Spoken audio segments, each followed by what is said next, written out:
This is the first Neely lecture series of the year.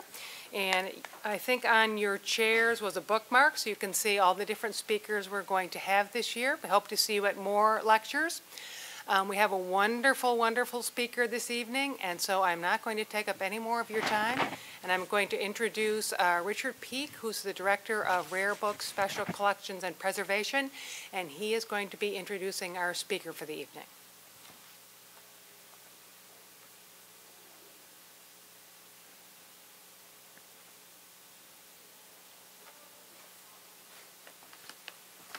Hello, and thank you for coming. Immediately following tonight's talk, you are all invited to a reception and exhibit viewing in the Rare Books and Special Collections Library here in this building on the second floor. Before I introduce tonight's speaker, some thank yous are in order. I'd like to thank the co-curator for the Kenneth Patchen exhibit, Leah Hamilton, who, as she has done for every major exhibit in the library for the past 10 years, has installed this exhibit with an aesthetic and a discerning eye, a steady hand, and with seemingly unlimited energy. I'd like to thank Melissa Mead, Director of the Digital Projects Research Center, who, as she has done for every major exhibit in the past 10 years, has produced all the digital reproductions and exhibit signage.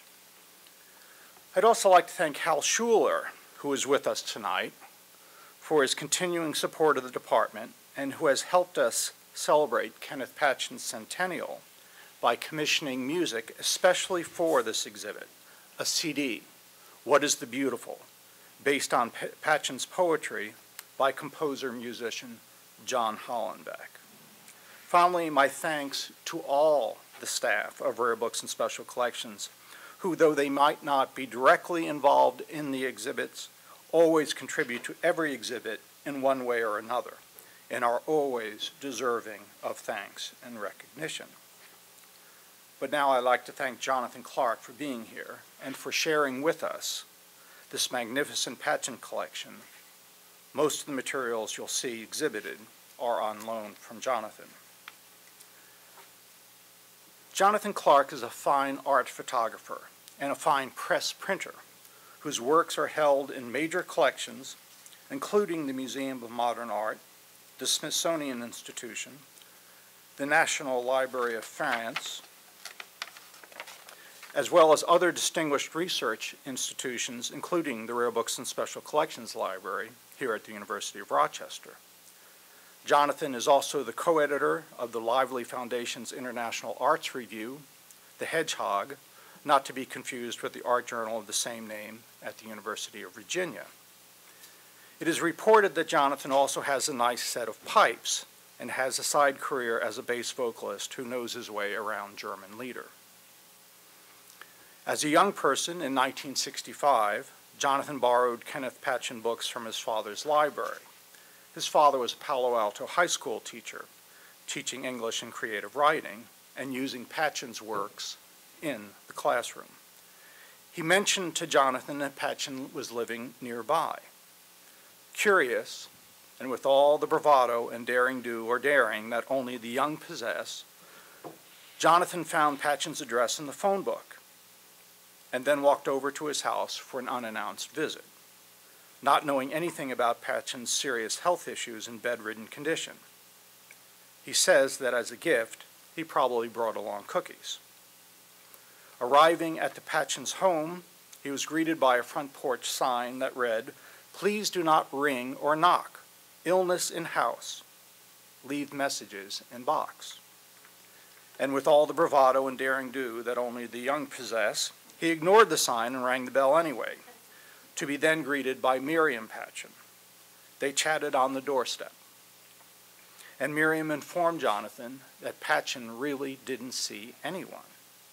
Still, being aware, informed, and engaged people, they enjoyed their doorstep conversation, and Jonathan promised to visit with Miriam again. And visit he did, often bringing cookies or books, but still just chatting on the doorstep. They got along famously. And after several months, Patchen himself lumbered to the door frame and then asked Miriam to invite Jonathan in. Because of his spinal injury, Patchen spent most of his time in the back bedroom, in bed of course, and this is where he lived and worked. Jonathan remembers the room being filled with books, paints, stacks of papers, pens, brushes, and bottles of pills. When Jonathan would visit, Patchen would lie in the bed and talk and talk, and Jonathan would sit in a chair and listen and listen. When a new book would arrive from the publishers, Patchen would sign a copy and present it to Jonathan. Miriam had explained their medical saga, which Jonathan says he came to understand somewhat, but there didn't seem to be much that he could do other than the cookies. However, Patchen did ask for help with several projects. Jonathan remembers doing some photographic work for him, and in 1970, he made a large silkscreen print that the Patchens sent out as their Christmas greeting. But mostly, he just enjoyed their friendship and listening to Patchen's amazing and rambling talks. Patchen was by necessity reclusive, but very interested and concerned with what was going on in the world. There were only a few people that he would see because of the strain visits would place upon him, and he was still trying to do his work between bouts of great discomfort and pain. Patchen died when Jonathan was in his first year at UC Santa Cruz, but Jonathan continued his friendship with Miriam, offering support as needed. It was Jonathan who helped negotiate the sale of the Kenneth Patchen archive to the UC Santa Cruz Special Collections.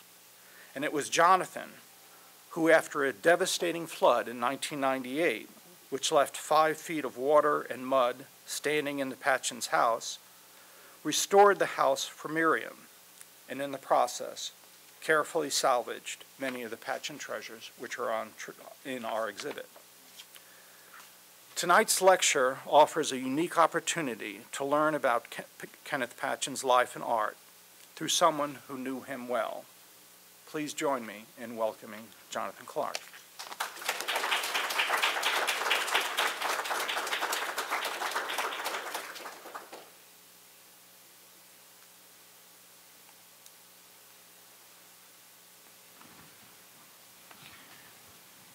Thank you, Richard, and I in turn would like to thank the university for hosting the exhibition and inviting me here to talk about this fascinating individual. Though Kenneth Patchen is best known as a poet, as you can see in the exhibition upstairs, his activities extended to drawing, painting, typography, printmaking, and even live performance of his poems to music. Patchen has always been hard to categorize. With each new book, he seemed to head off in another direction. His poetry is seldom conventional. His prose narratives often disintegrate into chaos. His artwork appeared mostly on the covers of his painted books, sold by himself, now dispersed in private collections and in libraries like this one. His late picture poems, with their astonishing colors, were published in fuzzy black and white, reduced to paperback pocketbook format. His striking typographical experiments have received scant attention. While his poetry maintains a steady following, as attested by the recent reprints of many of his books that are on the table behind you that I hope you will look at and maybe take home with you, Patchen is seldom mentioned in the academic curricula.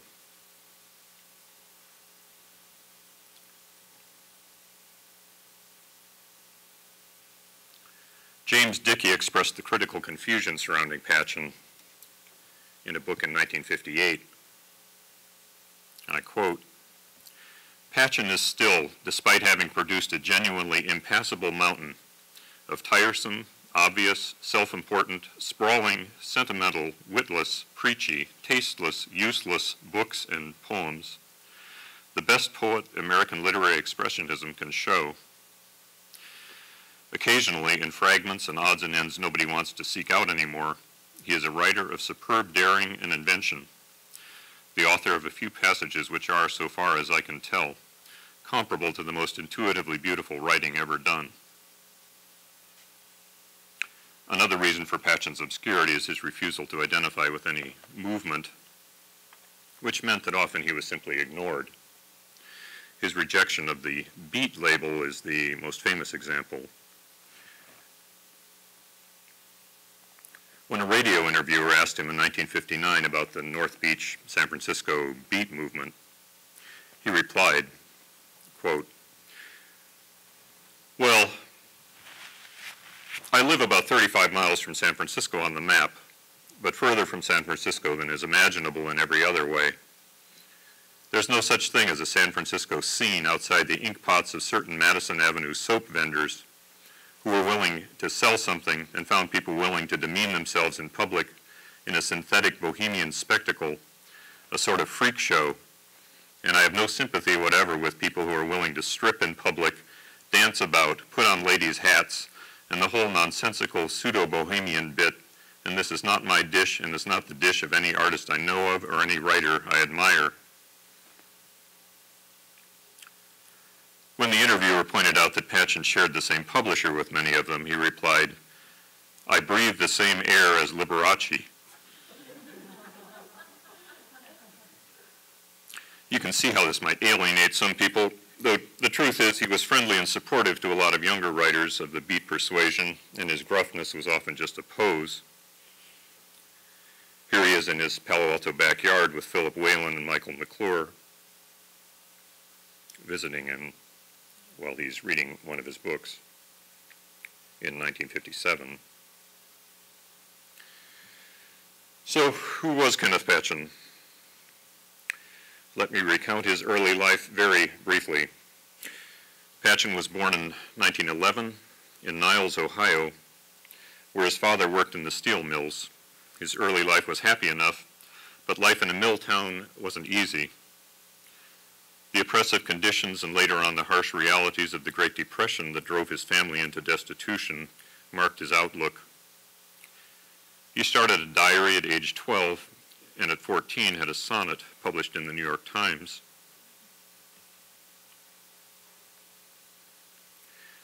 In high school, he excelled in athletics and music. He admired the poetry of Robinson Jeffers and his fellow Ohioan, Hart Crane. In 1929, he left Ohio for an experimental program run by Alexander Michaeljohn at the University of Wisconsin. He dropped out after a year, but not before reading an extensive list of classical and modern literature, and he remained a voracious reader all his life. During the Depression, he hit the road, like so many others, hopped freight trains, worked at odd jobs. He was arrested and beaten. He even spent a terrifying week in a Georgia jail accused of murder, a case of mistaken identity. For a short time, he enrolled at Commonwealth College in Arkansas, a progressive labor college, where students worked and studied in the fields. Not surprisingly, he sympathized with struggles for social justice and wrote poems combining empathy for the working masses with striking imagery and experimental forms. By 1933, Patchen had settled in Boston, where he met and was helped by some major writers of the day, as you will see by some of the association copies in the exhibit upstairs. He befriended the social critic and historian Lewis Mumford, an important figure in his early life, and Malcolm Cowley, who introduced him to such writers as Conrad Aiken and Archibald MacLeish, as well as various East Coast publishers. John Wheelwright, the radical leftist poet and magazine publisher, was a helpful friend. This was the era when the so-called little magazines proliferated like Wheelwright's Poems for a Dime, important vehicles for Patchen's work. He also met a young student, Miriam Oikemus, at a Christmas party, and the following year she became his wife, to whom he was to dedicate all of his books. His first book, Before the Brave, was published in 1936. The poems are a bit like Joe Hill meets Percy Shelley, a strange choice for Bennett Cerf's rather conservative Random House. But proletarian literature was in vogue, and Cerf was seeking an American counterfoil to W.H. Auden and Stephen Spender, British writers. Patchen's comrade, heavy verse, could descend into political cant, but even his earliest poems showed flashes of a distinct and searching personality. He later explained, quote, "No one had jobs, no one had hope, no one had anything. And particularly was this true for the young. There seemed no way out at all, and this was reflected in the work of the times." The book appeared during the Spanish Civil War, and Patchen's lifelong pacifism and concern for social justice is in evidence throughout. The influences of John Wheelwright and hard-boiled poet Kenneth Fearing are obvious in many poems. Others show Patchen's affinity with Whitman and American Romanticism.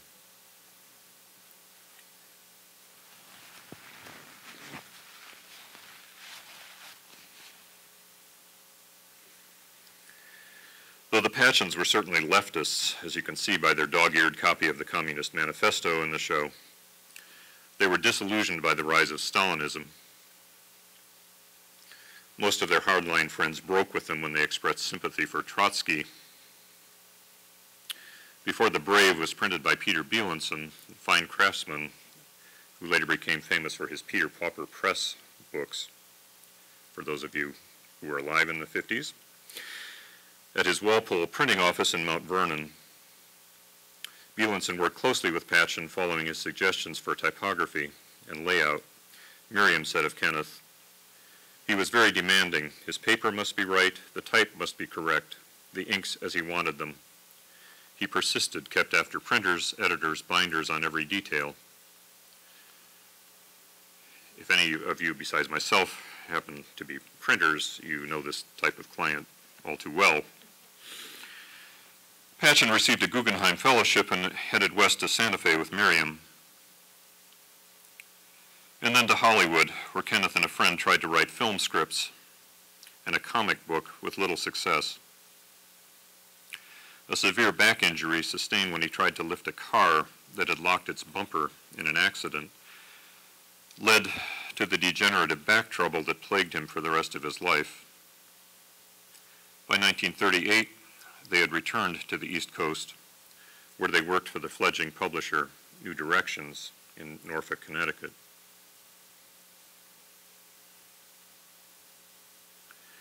Patchen's graphic artwork made its debut in his second book, First Will and Testament, in 1939. The poems are written in a wide range of styles and voices, but the format is conventional, except for this page, with two drawn images, a bit of nonsense, and a Thurber-esque doodle, which is a send-up of avant-garde art practices of the time. The sloganeering of Patchen's first book was replaced here by a new freedom of imagination. Tender love poems are interleaved with furious diatribes and witty absurdities. The book won critical attention from such writers as William Carlos Williams and Henry Miller, giving Patchen the confidence to embark on a more ambitious project, the Journal of Albion Moonlight, published in 1941 and often considered his masterpiece. In this sprawling novel or anti-novel, visual and typographical elements are integral to the book's structure and the disintegration of structure. Albion Moonlight begins as a diary documenting an allegorical journey through a nightmarish landscape. It begins, May 2nd. The angel lay in a little thicket. It had no need of love. There was nothing anywhere in the world that could startle it. We can lie here with the angel if we like. It couldn't have hurt much when they slit its throat. But the narrative is interrupted by increasingly disparate elements. A secondary novel begins, and time seems to go out of joint. Multiple voices begin to take on typographical forms of their own, with large capital letters interspersed in the text like movie titles. Marginal stories, cryptic advertising slogans, Whitman-esque lists appear.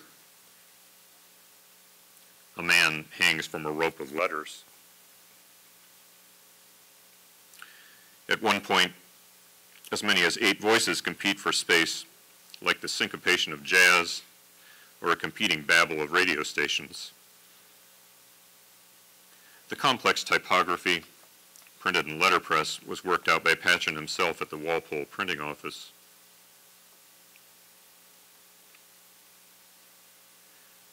Patchen's own handwriting suddenly appears on page 159, as though his emotions can no longer be contained by mechanical type. This is the debut of his stylized calligraphy.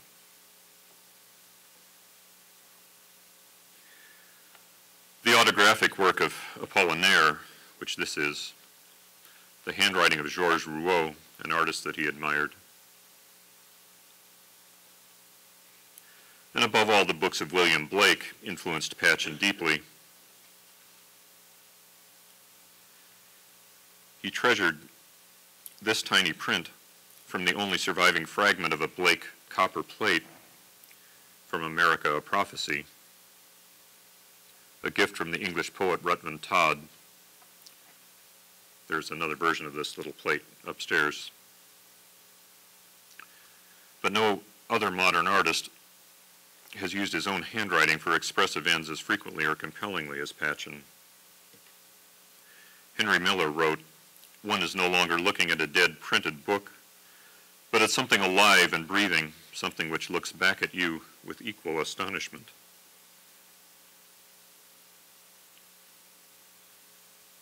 William Blake. The links with Dadaism and Surrealism, with their blurring of boundaries between word and image, are pretty clear. Jean Arp's account of the origins of Dada seemed to echo Patchen's own sentiments, one war removed.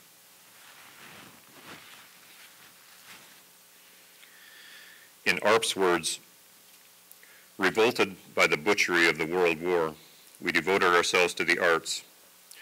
While the guns rumbled in the distance, we sang, painted, made collages, and wrote poems with all our might. We were seeking an art based on fundamentals to cure the madness of the age and a new order of things that would restore the balance between heaven and hell. We had a dim premonition that power-mad gangsters would one day use art itself as a way of deadening men's minds."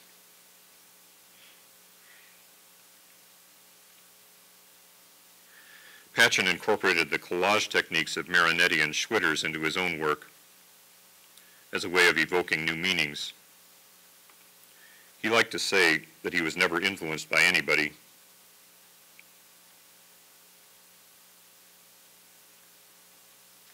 This is the work of Schwitters on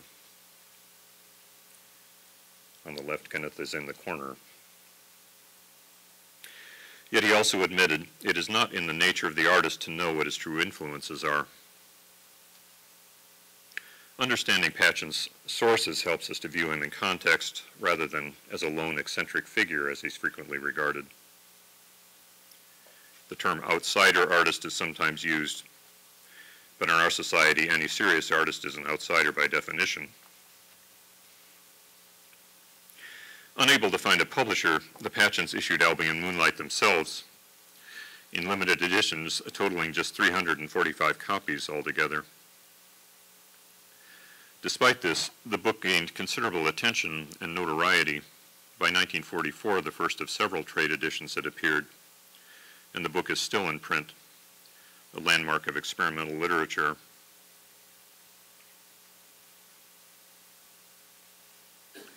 Patchen's next book, The Dark Kingdom, was a very different thing. Poems in an intense mood of religious and moral contemplation. Patchen was raised Catholic by a devout mother who hoped he would become a priest. Religious imagery appears in his writing from the very beginning. The Dark Kingdom was beautifully printed by Peter Bjornson, with design and typography credited to Patchen. Unlike Moonlight, it's free of typographic eccentricities and illustrations, but it's an important landmark in his art as the first of his painted book editions.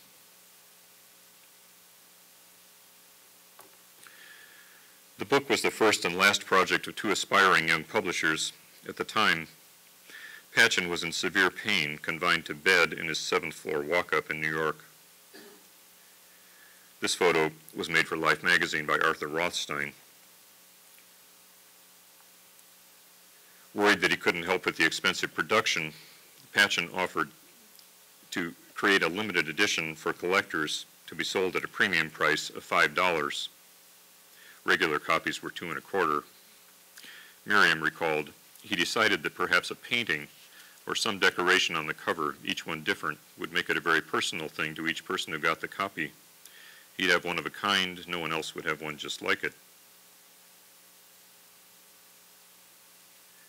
75 books were specially bound in French fold paper covers. Patchen made small pen and ink drawings with watercolors and pasted one on each copy.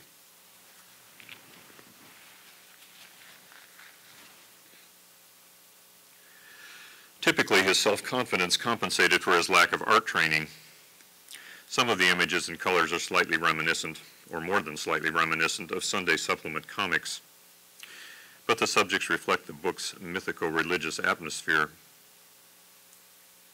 The Dark Kingdom was the first of 9 painted book editions.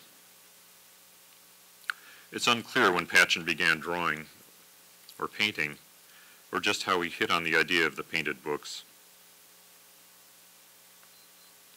They might have been inspired by E.E. Cummings, an avid painter himself as well as a poet. This is Cummings' work. The Patchens had moved to Greenwich Village in 1940 and had become close friends of the Cummings. Many of Cummings's books had been issued in special editions. He himself also self-published a book of poems in 1935, after it, like Albion Moonlight, had been rejected by more than 5 dozen publishers. The appropriately titled No Thanks was issued in 3 collectible editions, including one with a handwritten poem, a device that Patchen later used several times. Another influence was certainly his friend Clifford Odets, the play and screenwriter, who was also a fanatic art collector and sometime painter in a style that very much resembles Patchen's early style. In 1943, Harper Brothers published Patchen's large book of poems, The Cloth of the Tempest. The title is from Blake's America. What God is he, writes laws of peace, and clothes him in a tempest. Here Patchen introduced full-page drawings and collages. Some are simple cartoons with bold titles or slogans.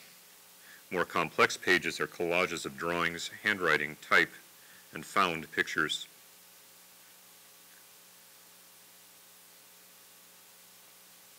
Patchen wrote to James Laughlin, the publisher at New Directions, I think I'm opening up something new. I can get some wonderful, strange effects that were impossible before. I'm working with the printed book itself as the key to a new medium for poetry. Creating for and with the page as the reader sees it, beautiful freedom in it. The Trial of the Chill Giant on the right shows Patchen's crude stick figures evolving into the amorphous creatures that often populate his later work. Despite his continuing back pain, Patchen had 8 titles published in 1945 and 46 in an outpouring of creative energy.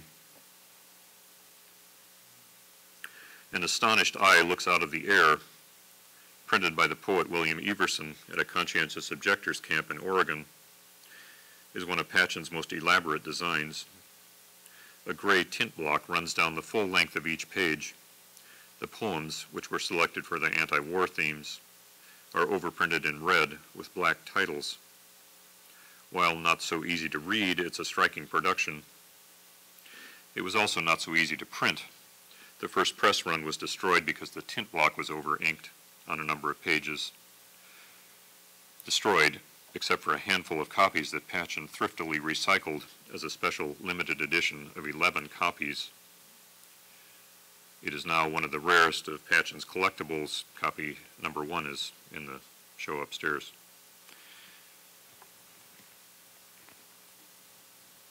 Pictures of life and of death, and They Keep Writing Down All the Time are slim paper-bound books, both designed by Patchen. The former features an interesting use of red type for titles, some of which, as you can see, are very long or almost the entire poem. The other book bears a beautiful cover drawing, somewhat in the style of Marc Chagall.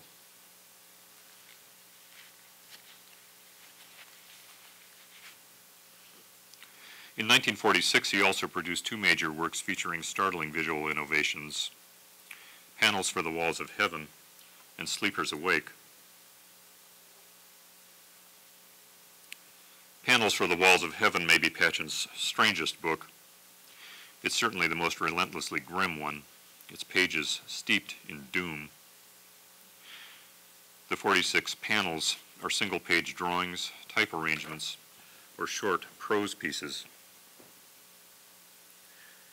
The horror Patchen felt during the war, culminating in the nuclear bombing of Japan, is distilled in this book. The fury of Albion Moonlight has given way to overwhelming sadness.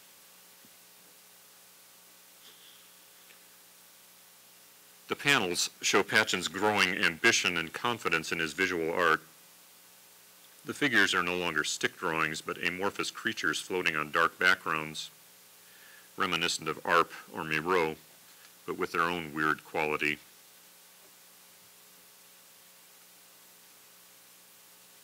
Every element on the page is essential to the design, including the title and folio numbers. The book's unorthodox design wanted a place in Books for Our Time, an influential exhibition of the American Institute of Graphic Arts. Panels was issued as a painted book in an edition of 150. Unlike the Dark Kingdom's pasted-on drawings, the panels paintings were done directly on the raw cardboard covers using carbon inks, watercolors, casein, fabric dyes, and Japanese earth colors, along with various glues, applied paper, and even string or sand. The rear covers often have decorative colophons. The painted books, which began as a marketing device, soon became a major creative outlet for Patchen. He did an astonishing number, possibly upwards of 700. Some figures have it as high as 1,000. Despite the pleasure he derived from painting, he often said that he never considered himself an artist. He told one interviewer, "What you call originality in the paintings is, from my point of view, the result of ignorance." At least one painter disagreed. Franz Klein visited Patchen in 1944 in Greenwich Village and remarked, "You are more of an artist than most artists today." Patchen knew other painters in the village too, including Rothko and Mondrian. In California, he befriended Rico Lebrun and Beniamino Buffano. Though he was self-taught, Patchen was hardly naive. As an established writer, he just didn't feel a need for the art world's formal validation. Sleepers Awake, the other major work of 1946, resembles Albion Moonlight in the theme of an anti-hero's journey through a world gone mad. But it's even far less structured and filled with freewheeling absurdity and sardonic humor. The double-page title spread in the limited editions opens with an explosion of color. The text continues in sans serif futura type, interrupted by boxed word fragments that skip through the book like Burma-shave billboards. Stories begin and break off. Multi-page type arrangements progress like movie storyboards. Some images recall Mondrian's geometrical paintings.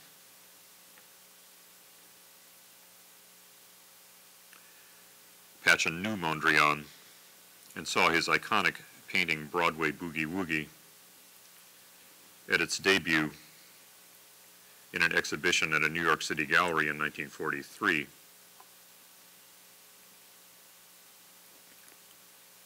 This is the invitation to the show, which really made Mondrian's name with the exhibition of this single painting.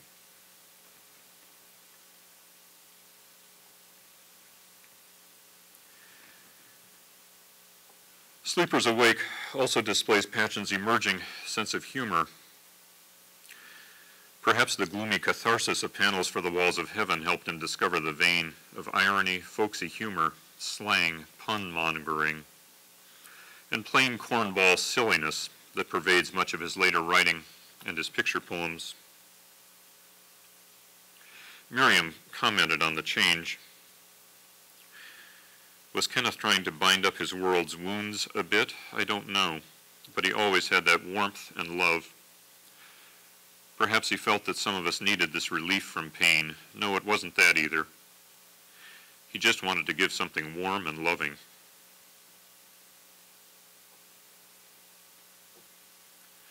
The powerful cover images of the painted edition are light years beyond the pale cover drawings of the Dark Kingdom. Some depict strange figures that bring to mind African or American Indian motifs. In 1946, the Patchens moved from Greenwich Village to a cottage near Old Lyme, Connecticut.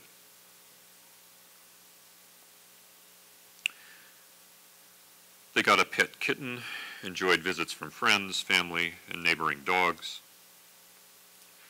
Kenneth wrote a romantic novel, experimented with various rhymes and meters, and dictated his lighthearted fables and other little tales to publisher Jonathan Williams. Away from the stress of city life, he developed a new sense of whimsy though his pacifism and outrage at injustice never diminished.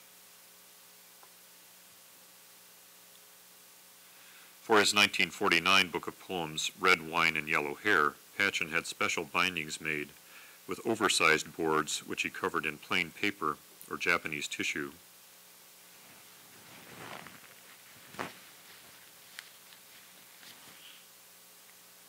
He applied pigments mixed with glue or gouache or painted on torn papers. Patchen loved beautiful paper, and some copies weren't painted at all, but merely covered in a pre-war Japanese paper that he found too lovely to decorate. And the one copy of which I know an example is in the show upstairs, as well as a number of copies of this edition.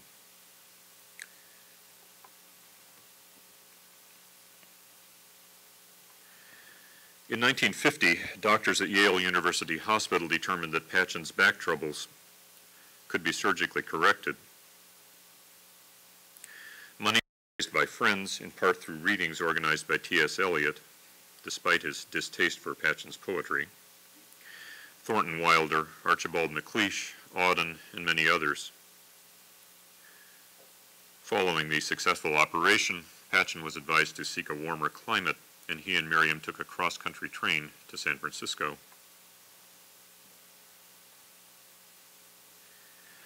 Here they lived for a time with friends from Greenwich Village, the artist David Ruff and his wife. Ruff printed a small edition of Kenneth's poems, Orchards, Thrones, and Caravans, at the Greenwood press of his friend Jack Stoffaker, on handmade paper, in 2 limited editions, one with an original engraving by Ruff on the cover. This was the only time that Patchen worked with another illustrator. There's also a unique copy of an engraved poem upstairs that Ruff did with an unpublished poem of Kenneth's.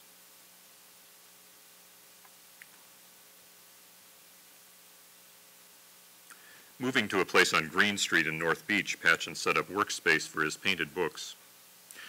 Jazz musician Johnny Whitwer visited him in 1952 and gave this description of Patchen's working conditions.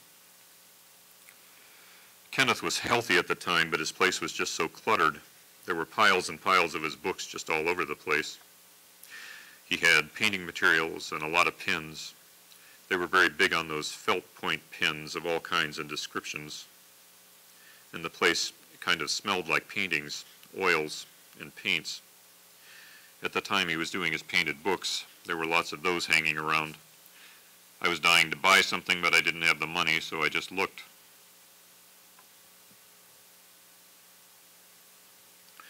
The ornamental papers, felt pens, and stick pigments that Patchen liked could be found in San Francisco's Japanese and Chinese specialty shops. This colored photograph by Harry Radel shows Patchen with a group of painted books on the roof of his Green Street home around 1955. The postcard you may have received is another version of this photograph, but all of the books are different.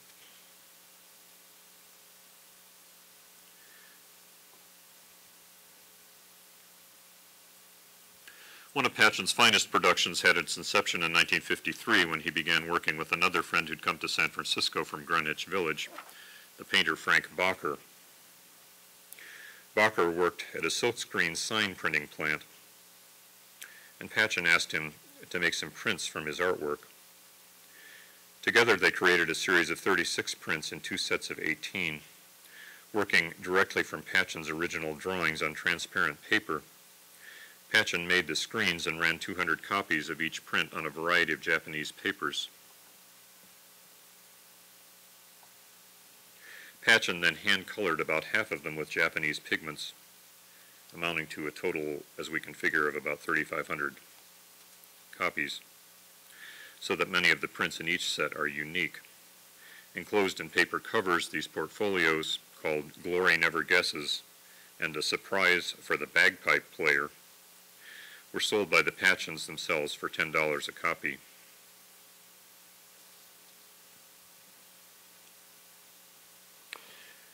These prints, a large number of which you can see upstairs, are some of Patchen's most accomplished designs. The idea and the style were undoubtedly inspired by the work of the Japanese master stencil printer, Keisuke Serizawa, whose beautiful hand-stenciled folk calendars, which are now rare, were once available at little cost from import stores in the 1950s. One attraction of the silkscreen printing method was its low cost.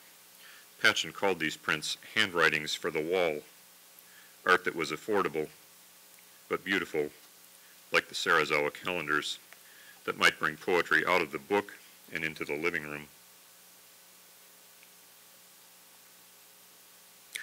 Unfortunately, Patchen's back condition had deteriorated again, and then Miriam, who'd been working at the City of Paris department store, much to Kenneth's distress, was diagnosed with multiple sclerosis. Patchen told James Laughlin that working on the silkscreens helped to stabilize his mind. The coloring could be done while he was confined to bed. A spinal fusion at Stanford Hospital in San Francisco in 1956 finally provided nearly complete relief from the pain he'd suffered for 20 years. The couple bought a small house in Palo Alto in 1957. It was a time of creative excitement and change for Patchen. Freed from pain, he remarked to Miriam, "I think people need a little joy and humor as well as commitment in their lives."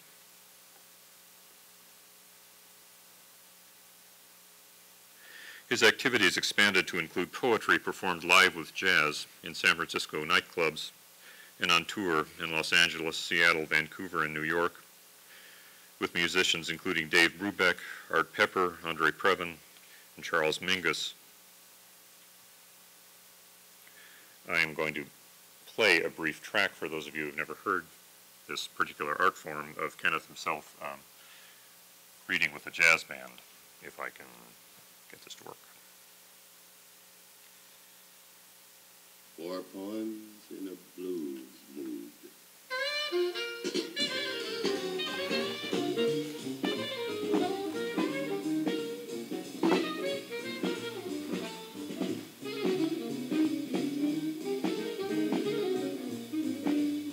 There's a place the man always say, "Come in here, child, no cause you should weep.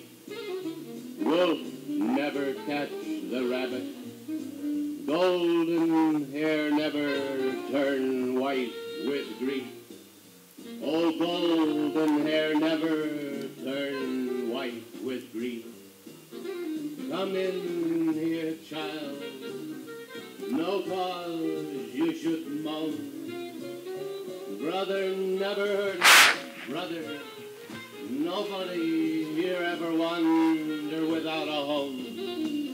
Oh, nobody here ever wander without a home. There must be some such place somewhere, but somehow I never heard of it.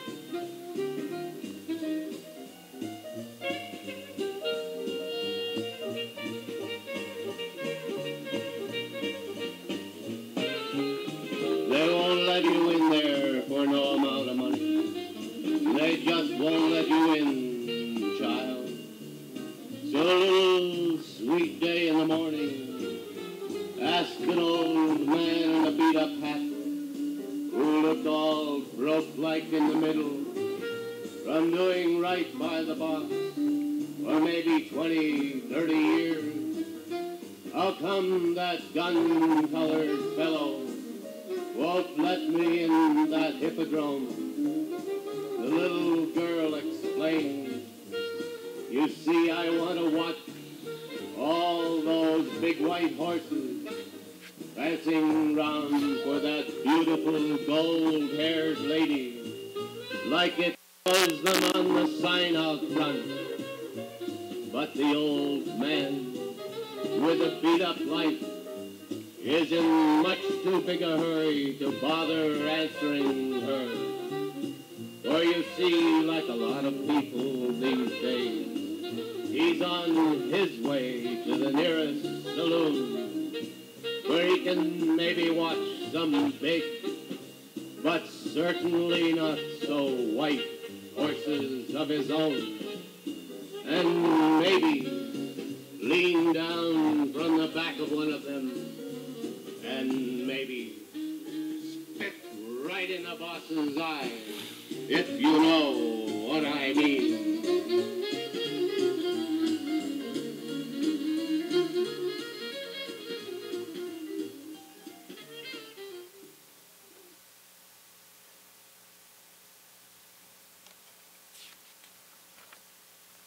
He made several albums of recordings, TV appearances with his Poetry Jazz project. He also published 3 more books with painted editions in 1957 and 58.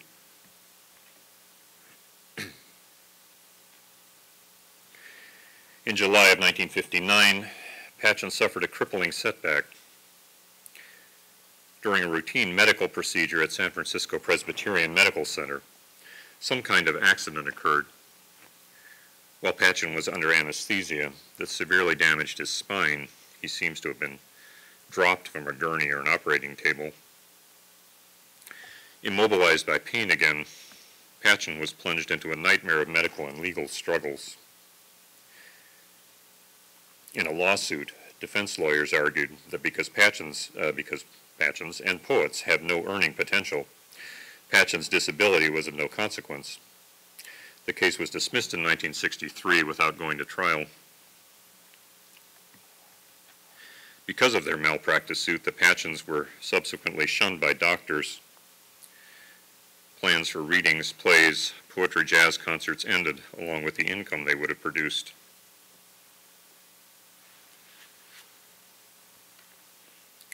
The final years of Patchen's life were isolated and agonizingly difficult, but he was determined to work.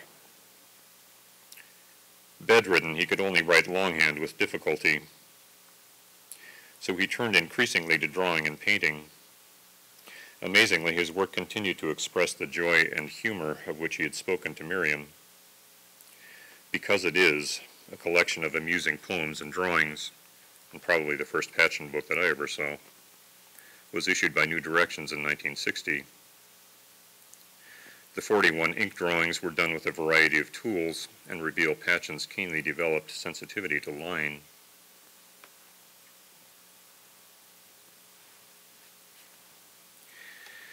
At this critical time, Patchen's art was reinvigorated by what Miriam called a miraculous accident. Patchen was approached by John Hunter Thomas, a Stanford University botanist, poetry lover, and hobby printer, who wanted to print Christmas cards featuring Patchen poems using paper he'd salvaged from the Stanford University herbarium, discarded 18th century Solander sheets used to press an ancient collection of flowers and plants. The rough handmade sheets were of various hues and textures, but fairly uniform in size, about 11 by 17 inches. Many bore old inscriptions or the ghostly images of plant specimens, sometimes little handmade pins that the plants had been adhered with. Patchen found these papers fascinating, and Thomas generously provided him with a large supply. As Patchen's world collapsed around him following the so-called surgical mishap, the rare paper provided a welcome distraction. Bedridden and unable to write or concentrate for more than a few hours at a time, Patchen began making paintings and collages using techniques he'd explored in his drawings and the painted books.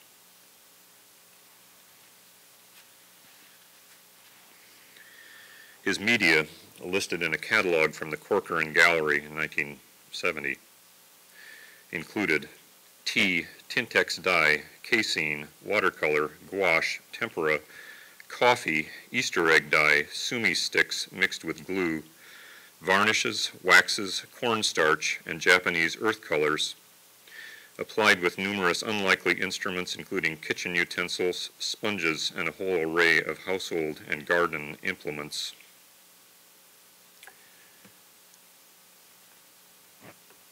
No longer able to write extended works, Patchen distilled his ideas into brief aphorisms, extending their meaning with forms and creatures. He called this new medium the picture poem and explained, "It happens very often that my writing with pen is interrupted by my writing with brush, but I think of both as writing. In other words, I don't consider myself to be a painter. I think of myself as someone who has used the medium of painting in an attempt to extend. It gives an extra dimension to the medium of words." Using his eclectic arsenal of materials, he fashioned the old papers into wildly imaginative works that defy categorization. The kinship with Blake's hand-colored plates is obvious, but Blake usually separated text and images, while Patchen intermingled them so that the writing itself takes on a visual form. This is William Blake, of course.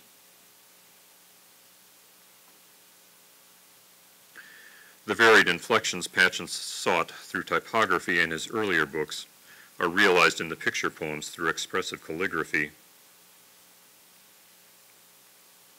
The messages range from whimsical to philosophical to elegiac.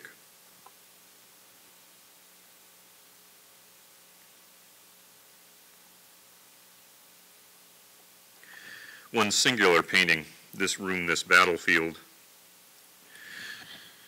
stands out as a unique autobiographical statement, poignantly recalling titles of unwritten books, a childhood memory of his grandfather, the imprisoning closeness of his room.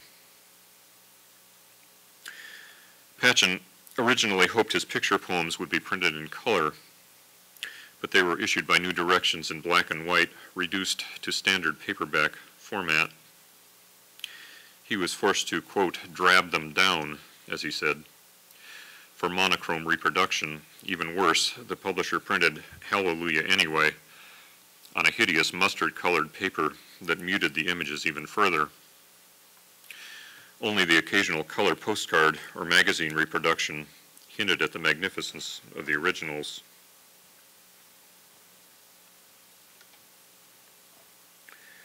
Patchen's last works, from 1968 until his death in 71, were ink drawings and drawing poems. At this time he was occupied with the preparation of his collected poems and republication of early works. Continual pain sapped his energy, so the large picture poems were impossible to manage. Instead, he combined handwritten poems with ink drawings and bits of collage to create small format drawing poems. Resigned to their inevitable black and white publication, he dispensed with elaborate color schemes. Patchen's last drawings and collages appeared in two small collections, A Flame and a Fun of Walking Faces and Wonderings. The title Wonderings aptly describes the character of these gentle books, the final expressions of a man who, in the face of his own adversity and the world's suffering, could still be moved by the simple mystery of existence. In his last interview, he said, "I cannot conceive of any way in which I would lose the sense of wonder. To me, that would be death." Patchen's art spanned the full range of human experience: anger, protest, humor, contemplation. His final drawing poem expresses a message of compassionate identification with all things.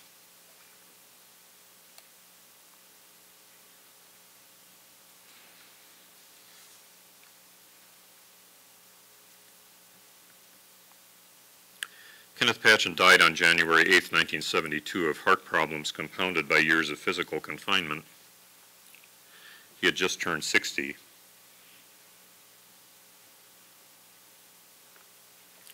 Miriam Patchen devoted her later life to peace activism and to reading her husband's work at poetry events until her death in 2000.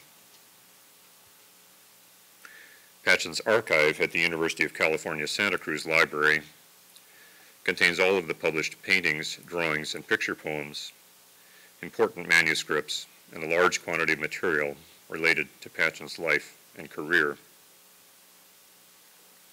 The bulk of the rest of the remaining Patchen material you can see upstairs.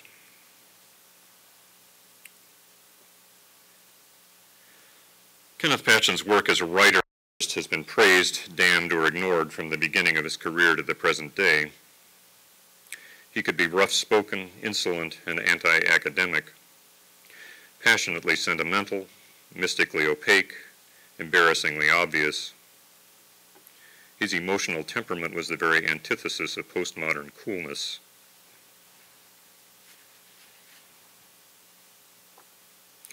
Critics and academics, divided as they may be on other matters, generally share one fear: the fear of appearing foolish. Patchen, on the other hand, summed up his attitude in a remark to the author Norman Thomas: "Never be afraid to show what you feel. Being foolish isn't the worst thing."